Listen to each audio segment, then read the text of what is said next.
Ever walk past your water heater and think everything's fine, only to wake up one morning to a flooded basement and a $4,000 bill? You're not alone.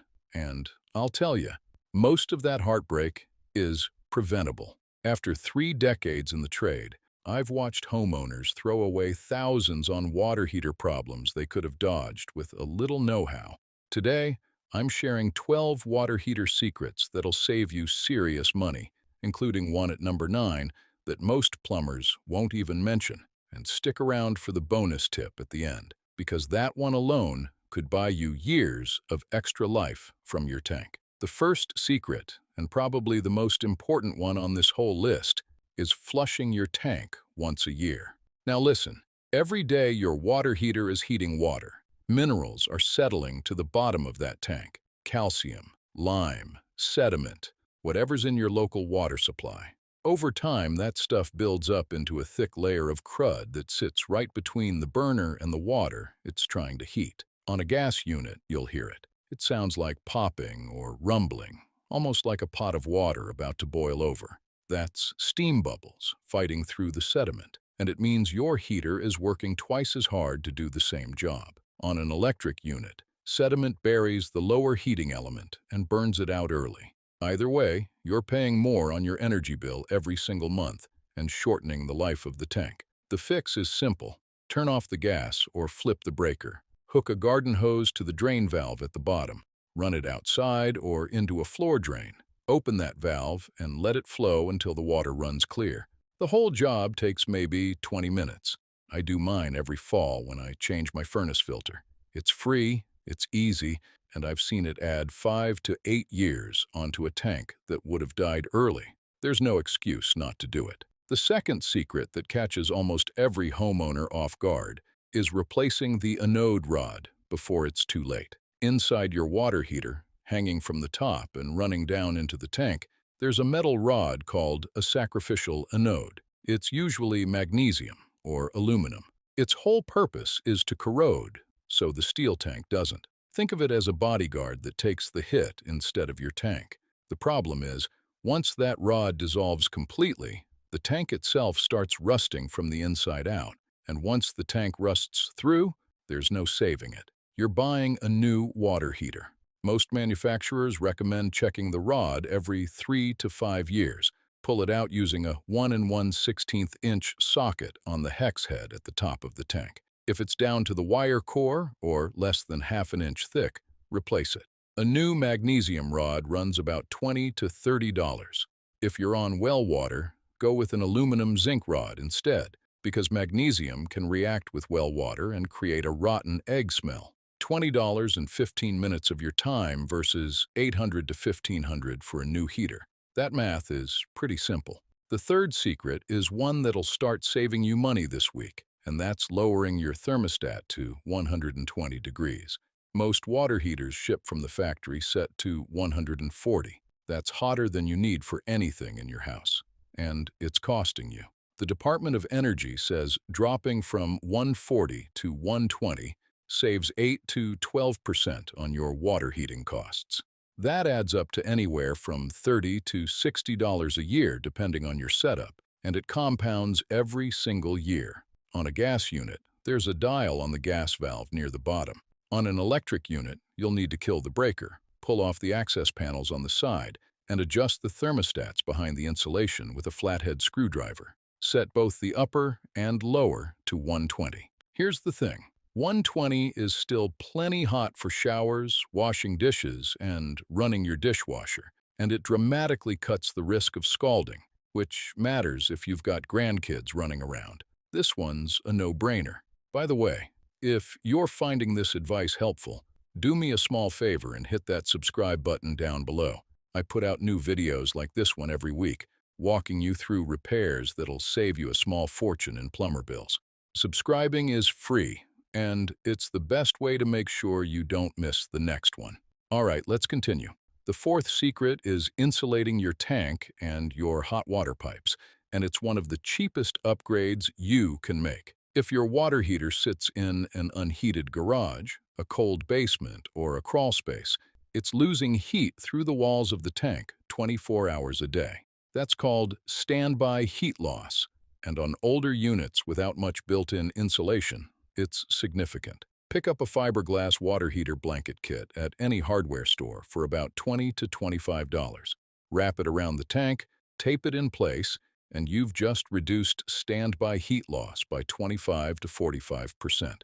On a gas unit, keep the blanket away from the top, the burner access at the bottom, and the exhaust flue. Don't cover the thermostat or the TPR valve. While you're at it, grab some foam pipe insulation sleeves and cover at least the first 6 feet of the hot water pipe coming out of the top of the heater. That'll keep the water in those pipes hotter longer, so you're not running the tap as long, waiting for hot water. Between the blanket and the pipe sleeves, you're looking at maybe $30 in materials and an hour of your time. You'll make that back in a few months on your utility bill. The fifth secret is testing your TPR valve every single year, and I can't stress this one enough.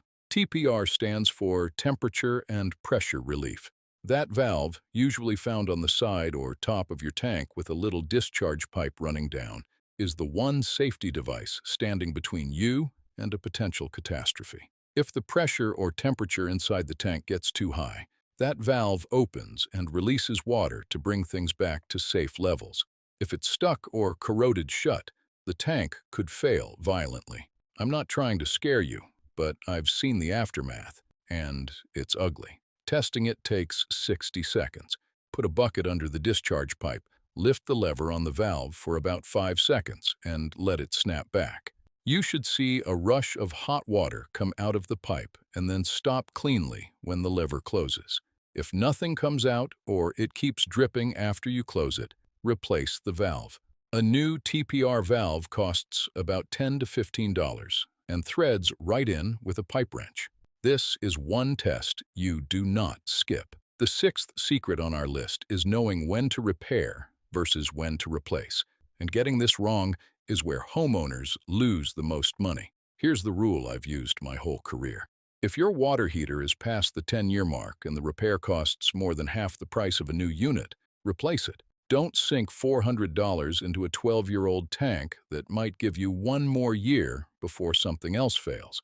On the other side, if your heater is only 5 or 6 years old and needs a thermostat or an element, that's a $40 part and an hour of work. Repair it. Between you and me, most standard tank water heaters last 8 to 12 years. Some go longer with good maintenance. Some die sooner without it. The key is knowing the age of your unit, which we'll get to in a minute, and being honest about where it stands. Emotion gets expensive. Don't fall in love with your water heater. The seventh secret is checking the dip tube, and this one's a real troublemaker because it mimics other problems. The dip tube is a plastic pipe inside the tank that pushes incoming cold water down to the bottom where the burner or lower element can heat it.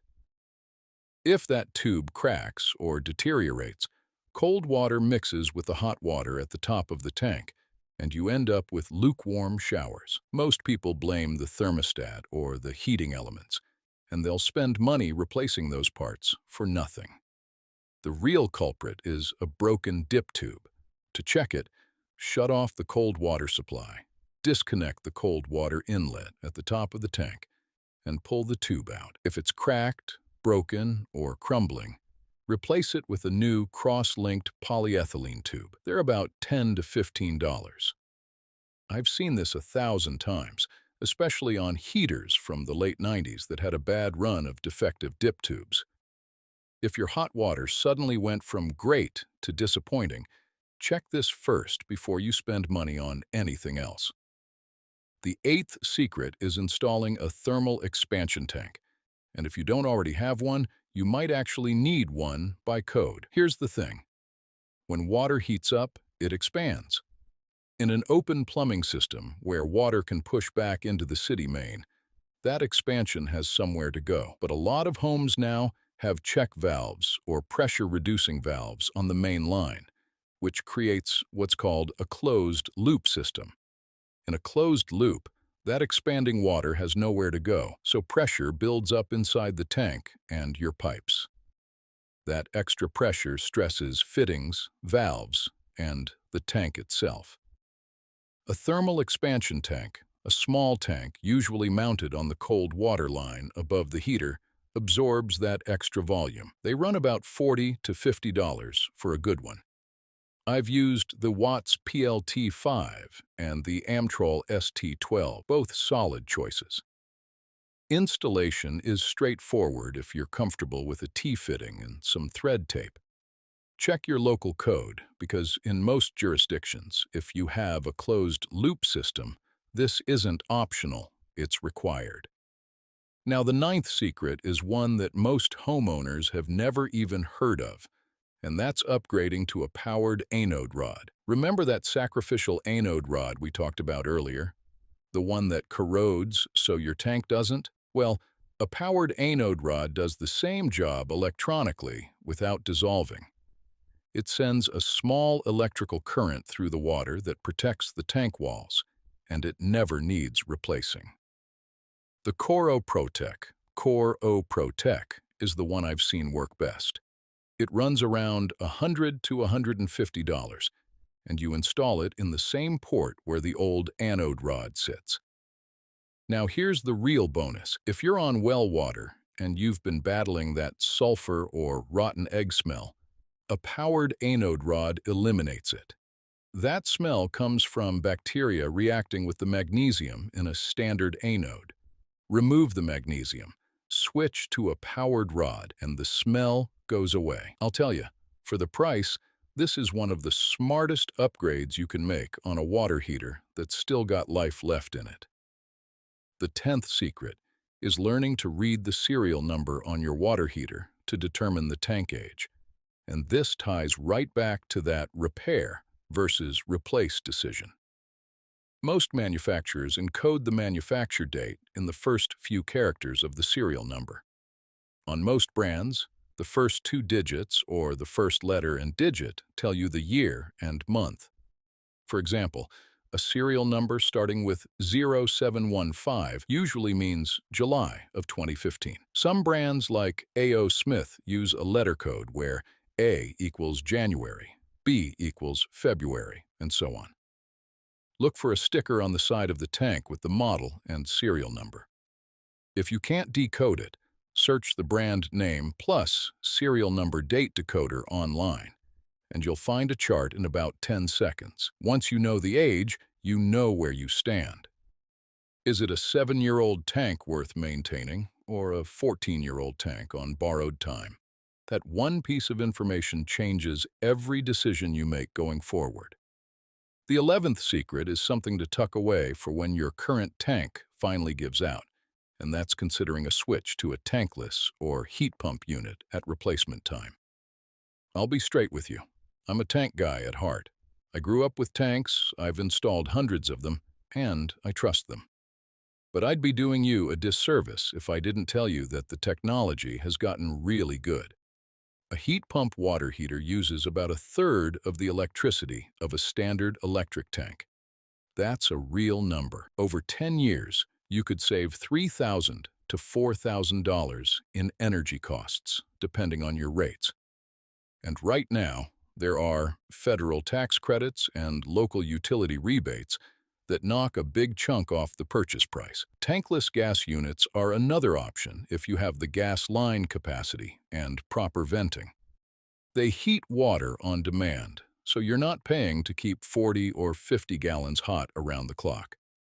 Rheem, Rinnai, and A.O. Smith all make solid units. Do your homework when the time comes, factor in the rebates, and make a smart financial decision. Don't just default to what you had before.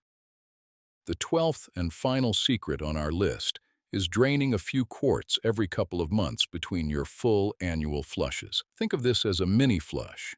You don't need to shut anything down. Just hook a short hose to the drain valve or hold a bucket underneath. Open the valve and let 2 to 3 quarts flow out. What comes out is going to be the water sitting right at the bottom of the tank where sediment settles. You'll see it.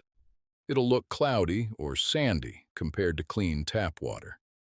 This takes about 2 minutes, and it keeps sediment from compacting into a hard layer that's nearly impossible to flush out later. If you live in an area with hard water, this is especially important. I started doing this on my own tank at home years ago, and the difference in what comes out during the full annual flush is night and day. It's a small habit that pays off big. All right, now for the bonus tip I've been holding on to, and this one's worth the wait. If you ever go to drain your water heater and nothing comes out of that drain valve, or it's barely a trickle, don't panic. What's usually happened is sediment has clogged the valve opening. Here's what you do. Close the valve, remove the hose, and carefully use a long, flathead screwdriver to gently break up the clog right inside the valve opening. Then reattach the hose and try again. If that still doesn't work, you might need to replace the valve entirely. Close the cold water inlet, relieve the pressure through the TPR valve, and swap out the old drain valve for a brass ball valve, which has a much larger opening and almost never clogs. The whole swap costs about $12 in parts and takes maybe 30 minutes. Don't ever skip an annual flush just because the drain valve seems stuck. That's a solvable problem, not an excuse. Take your time on this one, be patient with it, and you'll have that tank draining clean for years to come. That's how my Uncle Ray taught me, and that's how I'm teaching you. Before you go, if you got something out of this video, do me one last favor and hit that subscribe button. I put out new videos every week covering real-world plumbing repairs, money-saving tips, and the kind of know-how that takes years to pick up on the job. Subscribing costs you nothing, and it makes sure these videos show up in your feed when you need them. Thanks for watching, and I'll see you in the next one.